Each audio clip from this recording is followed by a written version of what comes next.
سندھ میں رہنے والے بوہری برادری جس کا تعلق ایک مسلک سے ہے، انہوں نے آج عید الفطر ادا کی کراچی کی طاہری جامع مسجد میں۔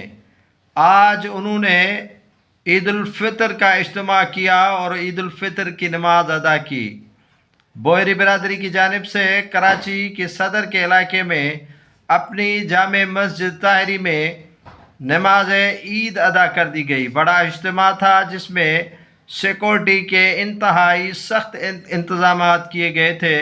رینجرز اور دیگر جو فورسز کے اہلکار تھے وہ مسجد کے باہر تعینات کیے گئے تھے۔ ناظرین، آپ کو بتاتا چلوں کہ عید الفطر کا چاند سعودی عرب میں بھی نظر نہیں آیا، لہٰذا عید الفطر سعودی عرب میں بدھ کے روز منائی جائے گی، جبکہ بوہری برادری کی جانب سے آج کراچی کے اندر عید الفطر کا اجتماع کیا گیا۔ عید الفطر میں بڑی تعداد میں بوہری برادری کی مسلک سے تعلق رکھنے والے افراد نے شرکت کی اور پاکستان کی خوشحالی کے لیے دعا بھی کرائی گئی۔